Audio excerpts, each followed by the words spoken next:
Mou and mom kitchen থেকে আজ আমরা তো পাওভাজি বানাবো। আর তার জন্য কি করব চলো দেখে নিই।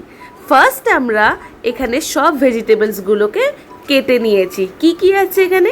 ক্যাপসিকাম, আলু, গাজর, বিট, টমেটো, আর এখনও পেঁয়াজটা কিন্তু কাটা হয়নি।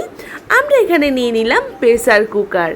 এরপর তার মধ্যে দিয়ে দিলাম সাদা তেল, আর দিয়ে দিচ্ছি শাহি জিরা, আচ্ছা যেটাকে আমরা নর্মালি বলি গোটা জিরে।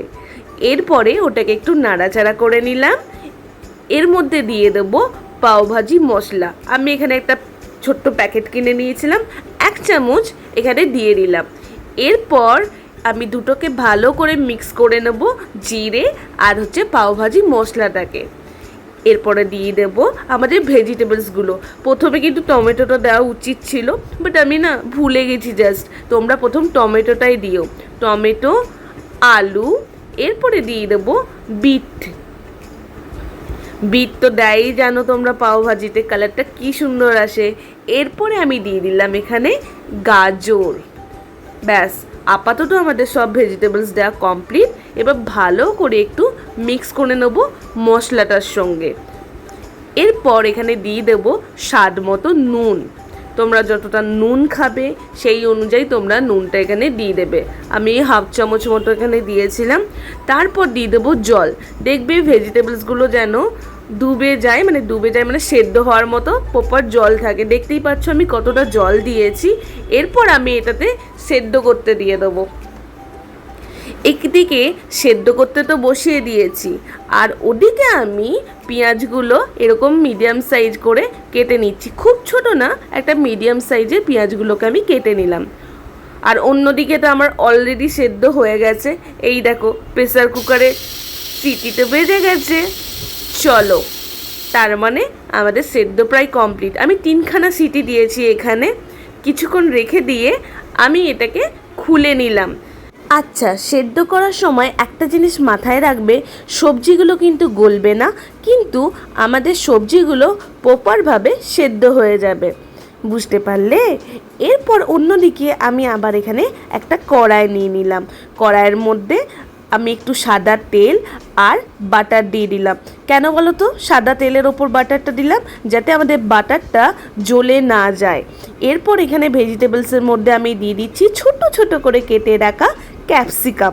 প্রথমে ক্যাপসিকামটা নাড়াচাড়া করে নেব, বাটার আর তেলের সঙ্গে ভালো করে তো মিশিয়ে নিলাম। এরপর ওখানে আমি কাঁচা লঙ্কার কুচি আর পেঁয়াজ কুচিটাও দিয়ে দিলাম। ভালো করে সব সবজিগুলোকে আমরা এখানে মিশিয়ে নিচ্ছি। মিশিয়ে না হয়ে গেলে এখানে আমরা দিয়ে দেব স্বাদ মতো নুন। কালারটা অলরেডি একটু ভাজার পর চেঞ্জ হয়ে গেছে, তখন আমরা নুনটা দিয়ে দিলাম।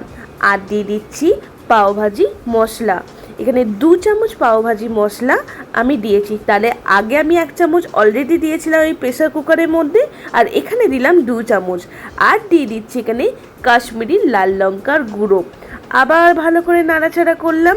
দেখো কালারটা ভাজার পর তো চেঞ্জ হয়েই ছিল, আর কাশ্মীরি লাল লঙ্কা দেওয়ার পর আরও সুন্দর হয়ে গেল। এরপর যে সেদ্ধ করে রেখেছিলাম সবজিগুলো, ওখান থেকে সেদ্ধ করে রাখার যে জলটা আমার ছিল ওটাই দিয়ে দিলাম। ওদিকে তো আমি ওটা হতে দিলাম মিডিয়াম ফ্লেমে। আর এদিকে আমি করে নিচ্ছিটা কি, আমার কাছে না গ্লাসই ছিল, আমি গ্লাস দিয়ে এগুলোকে একটু করে ম্যাশ করে নিলাম। আর কিছু ছিল না। তোমাদের কাছে অন্য কিছু থাকলে ভেজিটেবলসগুলো এভাবে ম্যাশ করে নিও। এবার আমরা এই ম্যাশ করে রাখা ভেজিটেবলসটাই পুরোটা এর মধ্যে দিয়ে দেবো।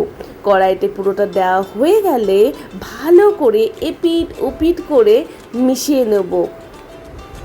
আর যেটুকু বা ওর মধ্যে দেখবে এরকম একটু লাম্পস থাকবে, ভালো করে মিশিয়ে দিয়ে কিছুক্ষণ ফোটাতে থাকবো 5 মিনিট মিডিয়াম হিটে। যখন দেখবে এরকম লালচে হয়ে কালারটা পুরো পিওর চলে এসছে, জলটা শুকিয়ে গেছে, তখন আমরা এখানে দিয়ে দিলাম পনিরের টুকরো। এটা কিন্তু পুরোপুরি অপশনাল, কিন্তু আমি পনির খেতে ভালোবাসি, তাই আমি এটা এখানে একটু পনির ইউজ করেছি। তারপর আমরা এটাকে প্রায় লো হিটে 5 মিনিটের জন্য ফুটতে দিলাম। তারপর এই যে অফ, আজকের মতো তো ভাজি আমাদের রেডি। এবার পাওয়ের গল্প। আমাদের পাও ভাজির পাওগুলোকে এভাবে আমরা স্লাইস করে কেটে নিচ্ছি। তোমাদেরকে দেখিয়েও দিলাম কীরকমভাবে আমাদের চারখানা এরকম টুকরো ছিল আর আমরা মাঝখান থেকে কিভাবে স্লাইস করে নিলাম। আবার আমরা তাওয়াতে দিয়ে দিলাম বাটার, আর ওর ওপরে একটু টেস্টের জন্য দিয়ে দিচ্ছি কাসুরি মেথি। আর পাওভাজির ভাজিটার মশলাটা যেটা বানিয়েছি সেটা একটু ওপর থেকে দিয়ে দিলাম। আমি এরপরে ব্রেডগুলো এর ওপরে দিয়ে দেবো। এই যে আমাদের ব্রেড যেগুলো খেতেছিলাম পাও ব্রেড, সেগুলোকে দিয়ে দিলাম। কিছুক্ষণ পর আমরা এগুলোকে উল্টে নেব। দেখতে পাচ্ছ কি সুন্দর রঙটাও এলো আর টেস্টও খুব ভালো হয় এটাতে। তাহলে আমাদের পাওভাজি পুরোপুরি রেডি। আমার তো এটা খেতে খুব ভালো লাগে, তোমরা চটজলদি বানিয়ে নাও দেখি। তোমাদের এই রেসিপিটা কেমন লাগলো আমাকে জানাও, আর আমাদের চ্যানেলটাকে তাড়াতাড়ি সাবস্ক্রাইব করে দাও। আর আজকের মতো বাই।